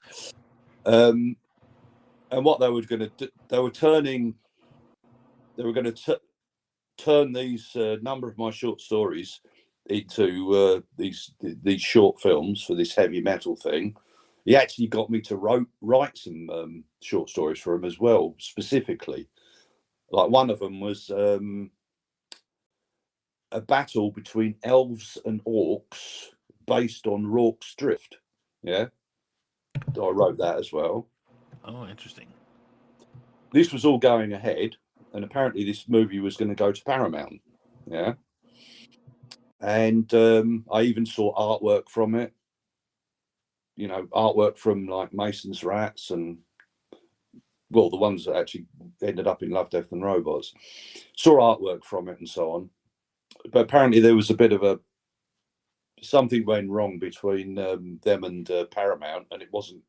And then it was like, nah, they're not doing it. They tried to sell it to various other people. One of them, interestingly, was Tom Cruise. And Tom Cruise looked at the short story Snow in the Desert, yeah, and said that would make just a film by itself. Yeah, so that was cool. Then nothing happened, and then what happened is Paramount bought the rights to Heavy Metal, but not the stories, and that all, and that was that I thought was the end of it. But then this Tim Miller, he rose up in the Hollywood world because he directed the first Deadpool movie. Yeah, Really? Yeah, first Deadpool. And this enabled him, I guess, I'm only guessing this, I don't know how it all operates, to then get onto his own project, which is he wanted to do like short stories, CGI. So he started this Love, Death and Robots. Yeah. Which he sold to Netflix, I guess. Yep. Like he did the first series, and there was some great ones in there. There was like Alistair Reynolds and Peter Hamilton stories in it, I believe.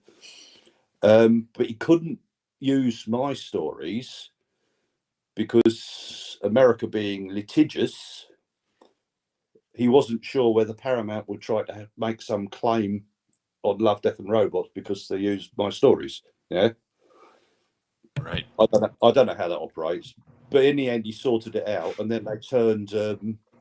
They took my 3 stories: Snow in the Desert, Bad Traveling, and Mason's Rats, and as you say, produced them in the next 2 series of Love, Death and Robots, which was cool. The Bad Traveling was directed by David Fincher. That was cool. Really? Oh. Yeah.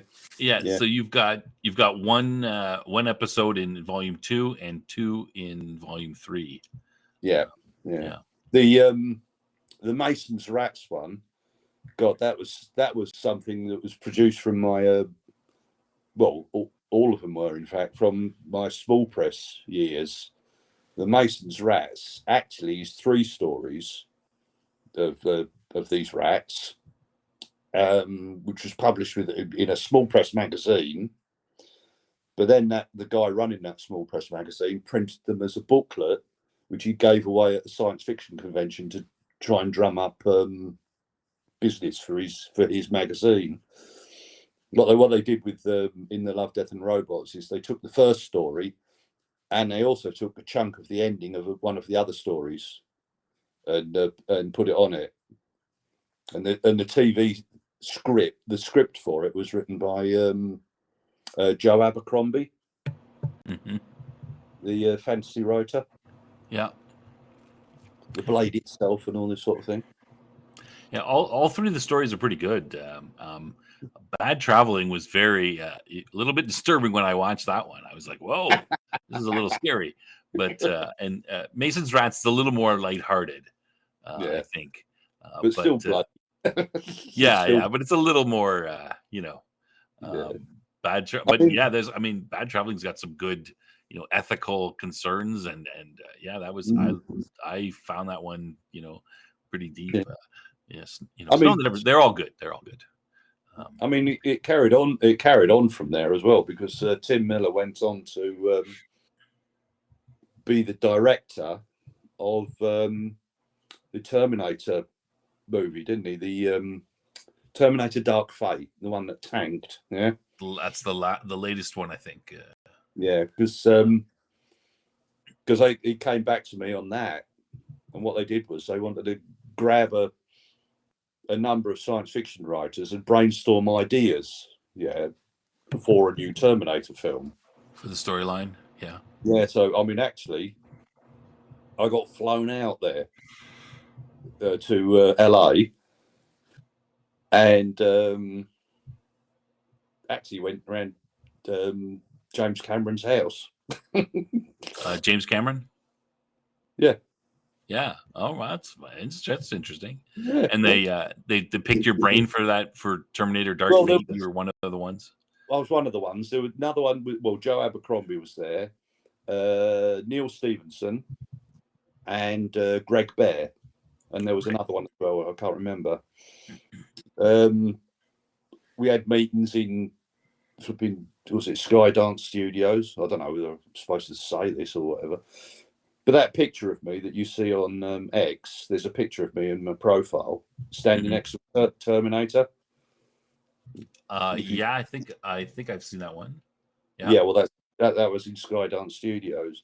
Yeah, there was a bit. They had meetings there and all this kind of thing, and they brainstormed, and then they sent us off to just write down loads and loads of ideas, and then we gave them back to them, and that was that.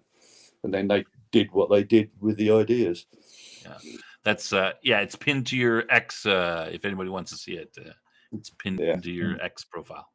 But beyond that, the thing is, going through all this, and there were lots of other bits and pieces involved. I mean, I could have got involved in like Warhammer 40k as well, but I said no, because in the end, I don't want to actually. What I got from this is I don't want to write in other people's worlds. I want to do my own stuff. Yeah. And I just I'm not interested. If you're going to turn something of mine into something, then yeah, okay, I'm interested. But I'm not going to go and, like, say with this Warhammer, I'm not going to have to go and have to learn all this world to write in it. I'm not interested. So, well, that kind of brings me to my last question. Now, if you were, it's related to this. If you were to, if someone to come to you and say, I am the head of a giant studio, and you can have, however much money you want, or do whatever you want, which of your, books, series, stories, whatever and I'll make it into, a movie or TV show for you. Which ones would you pick to do that? Well, all of them. All of them. No, but you can only you have to start with one. I mean, it could grow, but you got to start with I think like Prader Moon could be a film. Prader Moon, okay. Yeah, but I'd say the Cormac series, a good one for that would be like turn it into something like The Expanse, because it's 5 books, make it 5 seasons of like say 10 or 12 episodes, and that'd work out. Yeah, I mean, people like Cormac, he's a good hero, spies and everything like that, high tech. I mean, that's gonna be popular. He's kind of he's an agent. He's kind of a spy, secret agents type stuff. Yeah, I mean, the problem is with books is when they're turned into films. I mean, there's just so much lost, isn't there? Yeah, so much has to be taken out. I mean, you can take a short story, and that can be turned into a film, and they can expand on the short story, and and not much is lost. But interpreting a book and making that into a film is not so. It's not so easy. Yeah. Well, I mean, that said, I mean, your stories are, I mean, like Asimov was famously said, no one can turn my story, my Foundation, no one will ever turn that into a movie, because it's just 2 guys talking about stuff that happened. And Herbert in Dune, I mean, there's so much philosophical stuff in there, and he just sort of glosses over, and by the way, there was this war, and 90 billion people died. I mean, yours is at least a little bit, more accessible in that way. It's not like sort of this. I guess it philosophical. I just I'm not so sure that I want it to be done with the way that things are presently run in movie land. They haven't been doing very well lately with some of their changes. They're making stuff, and it's kind of. Yeah, they seem to be stripping the heart out of things. Yeah, I wouldn't want my my stuff being turned into the movie with the again, I've forgotten what he says, the critical drinker. Oh, The Message. Yeah, I don't want. But he does it in The Message. It reverberates, but yeah. I would not want my books turned into films in which they're dropping the message in all the time. Yeah, So yeah. it would, I mean, it takes away from it. Well, yeah. when I asked that, I wouldn't have much. Sorry to interrupt you. go ahead. I wouldn't have much choice in it. I'd probably have a little bit of choice, but the thing is when I'm like contracted to Macmillan, when I sell them a book, I sell them all the rights as well. That's how they get made into audio and all this sort of thing. So realistically, if somebody came along and said, right, we want that book and we're going to give you X amount of money, Macmillan might like say, what do you think about that? But they'd still bloody do it, of course. So they have all the rights still. Yeah. All the books that they've published. I mean, obviously, the books that I've published and the short stories that I've published on Kindle and print on demand on Amazon or whatever, I've got the rights to those, obviously. But yes, so it would probably be up to them. Yeah. It can be tough, with the you don't get. Well, I was kind of coming on the thing that they'd say maybe they would give you final cut or you would have creative control or so. I mean, I know they don't work that way, but yeah. It'd be nice to have that, but I don't think it would happen. Not really. I might, if they were doing that, I might get an invite there, and it's sort of like sit in a chair there and shut up. Yeah, look good for it. Yeah. But who knows? Who knows? I mean, who knows? Maybe.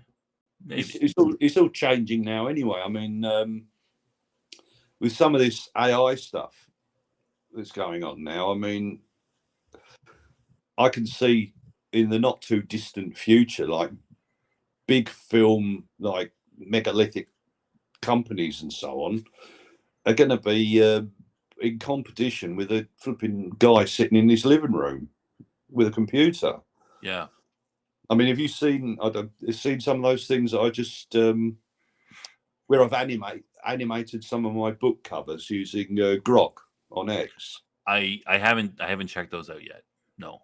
Yeah, well, just slip through them, and it's sort of like it's just amazing. Press of a button and flipping 60 seconds later, and I've got a short animation of the book cover and very good animations. Yeah, they have been improving. I've heard people suggest that that there might be. I mean, this is in the video game aspect. There's certain video games that are very expensive to make, hundreds of people working on them. That they call them the AAA games, and the suggestion is that there's only so many. There's only a very few of them because some of them are costing $100 million, $200 million to make and taking 5-6 years, and they're suggesting that perhaps AI might. Because most of that time is spent making assets for the game, just characters and chairs and planes and buildings and whatever. But that AI might be able to do that. So now you could, a person, a couple guys in their garage could now maybe make a game with that much things in it, that big, but yet not spending 6 years and $100 million. So yeah, well, I mean that's what I'm thinking. It's like, how far in the future is it now where you'll be able to go to your AI, go to your Grok or whatever, and go like, well, here's this book, turn it into a movie. Bam. Yeah. I mean, how long is it? Yeah. I mean, you go back and perhaps you'd probably have to go through it and like edit it. But how long till that happens? I mean, it's probably in the next 10 years. Well, let me ask you. Let me ask you about that then.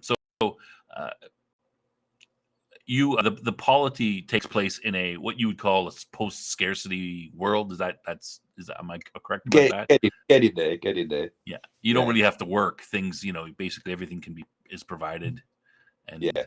So recently, Elon Musk just came out and he says that that he thinks that in 10 years, poverty will sort of cease to exist, in that he's going to use AI and robots, And what he said seemed to be very much like a post-scarcity world, which it's a pretty big trope out of science fiction.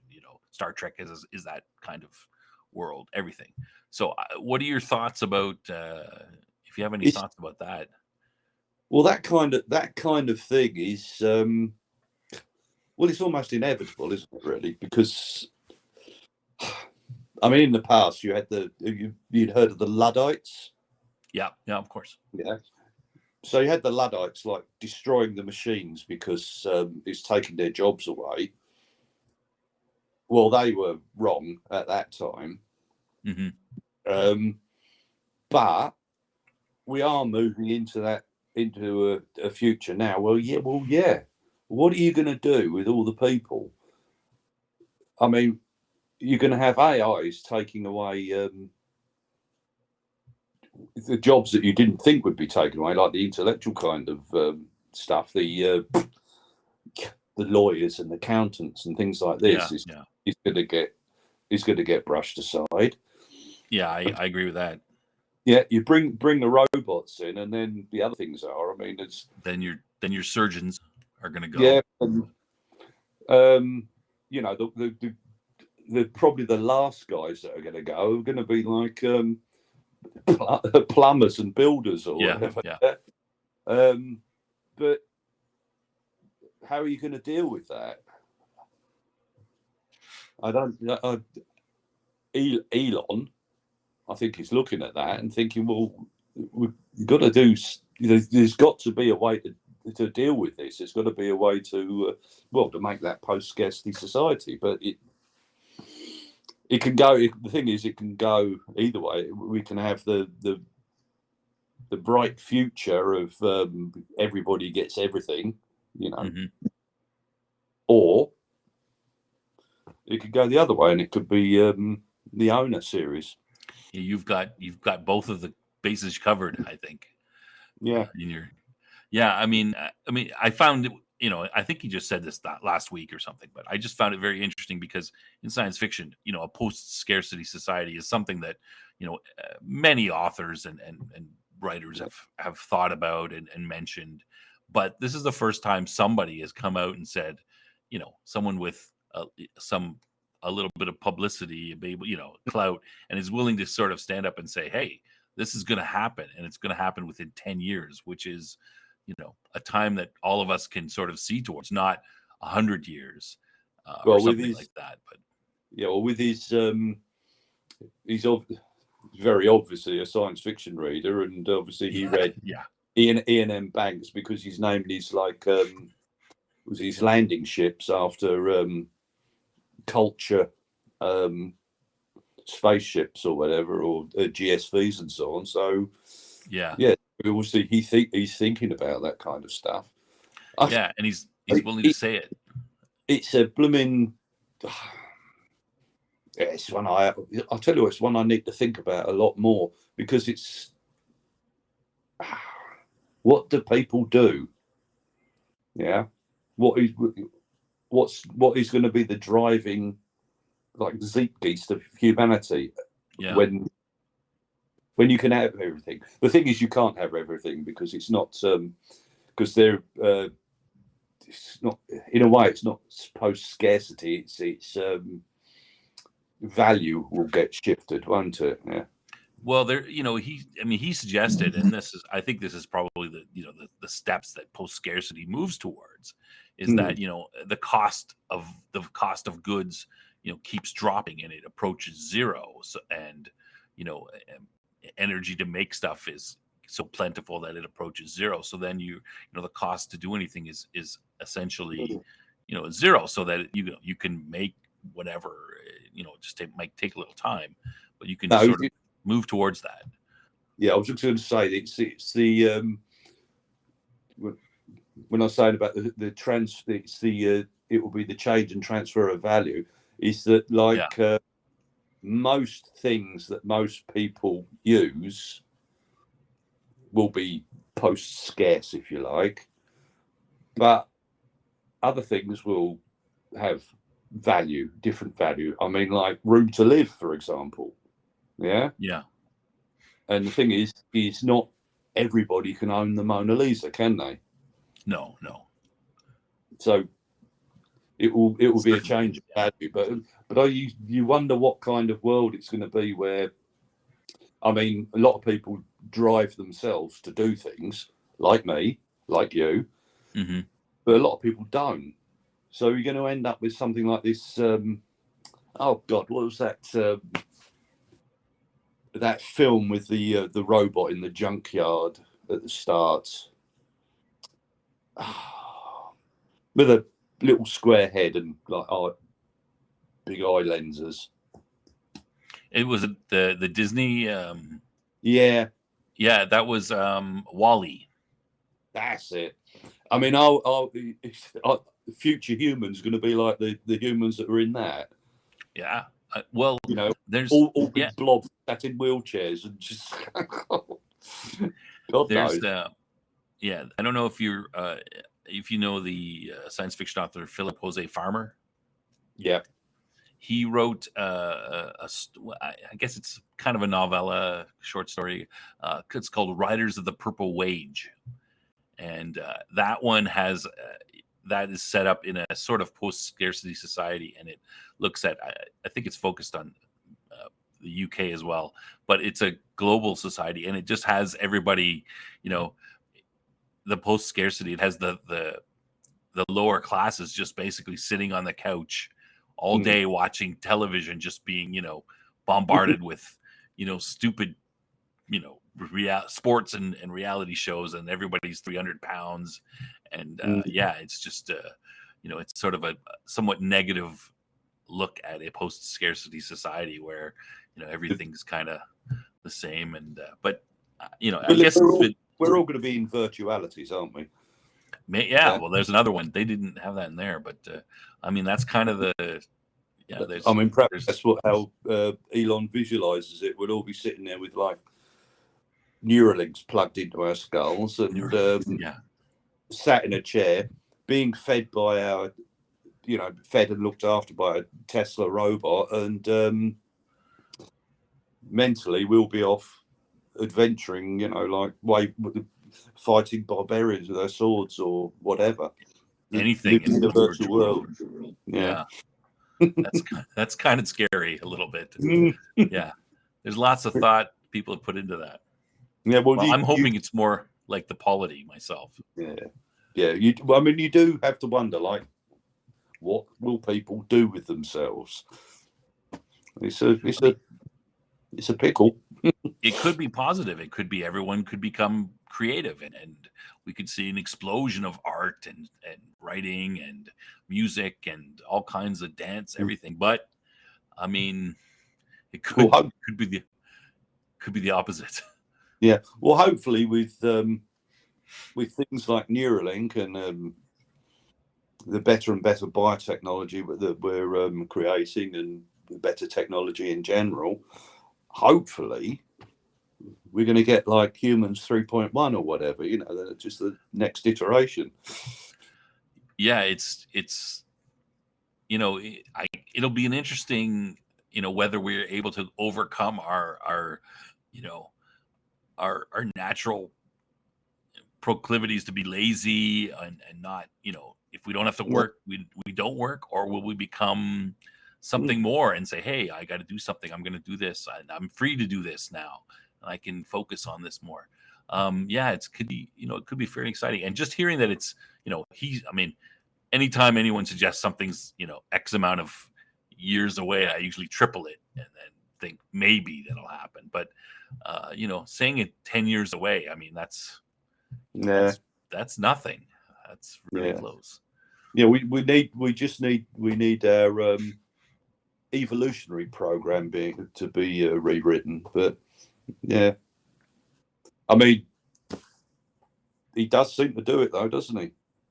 Well, just the fact that he would come out and sort of risk some clout by saying that this is going to happen, like that's a little bit, that says something to me, because no one wants to show that proved wrong, especially if you're one of the most well-known people in the world, and they don't want people laughing at you in 10 years going, you said this, you were, so he must think it's, reasonably possible, at least, otherwise he'd keep it to himself, I would think. But Well, when I see this stuff like what the AIs are doing, like with the image stuff, and when I see him dropping a flipping rocket out of space that's the size of a skyscraper and catching it, that's pretty. You've got to go like, okay, I mean, I guess this is a guy we've got to take seriously.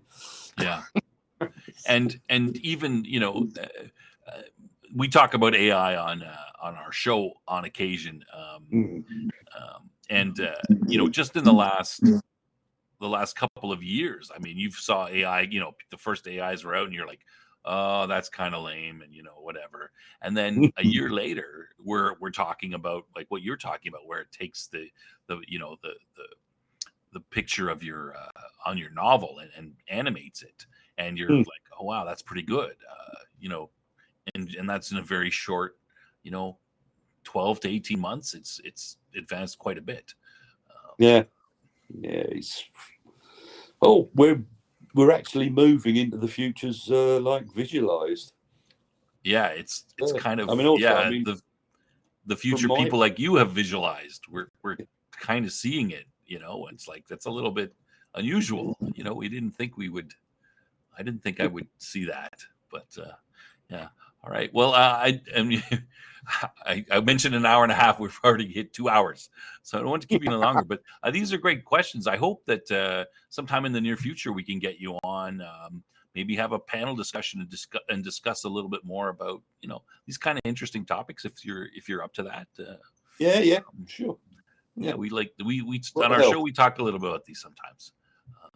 Okay. That was great. And I'll mention that. I was going to ask you about your covers, but you've got some of your covers in the background. If people are wondering what those are some covers from your novels. I love the covers to your novels. They're great. Really well done.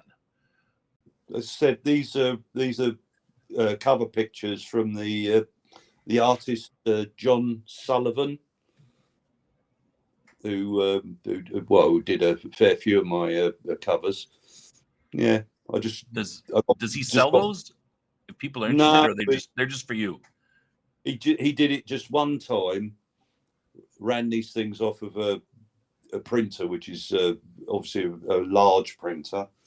A few people got a couple of them, but I got one of just about every one. I mean, they're on every wall in this room. They're on every wall in my bedroom and every wall in my office. So it's I love that the work of him, and like all your books I love the artwork. And so much and Steve Stone, the guy that's doing them now. They're damn good as well. So much of the artwork for science fiction books now seem to be like graphics from picture, like made up by a computer, not by an artist. Just like a graphic designer did it. Yeah, I did because I've had some books, various books published elsewhere. I had a couple of books called Lockdown Tales 1 and Lockdown Tales 2, because these were stories that I wrote during lockdown. Yeah, 2 books like that. But that was the artist that did the cover on those. There's a guy called Vincent Sammy. He's in, I think he's in South Africa.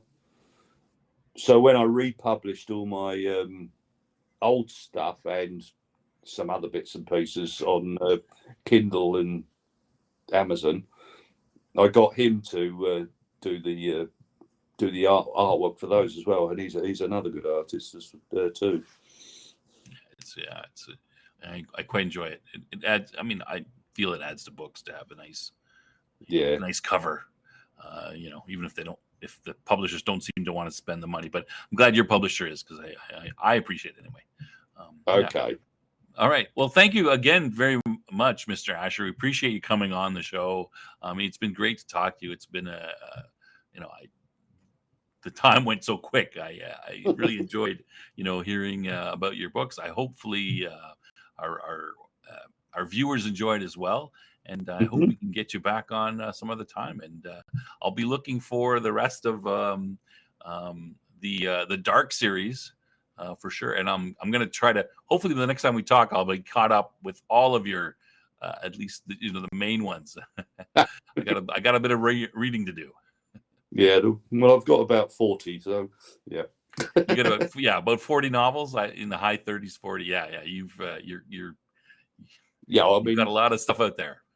40 books in total. I mean, obviously, a number of them are short story collections. Yeah.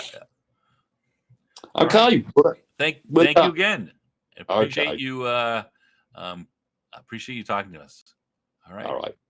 Thanks Cheers, mate. Bye. See ya. Bye.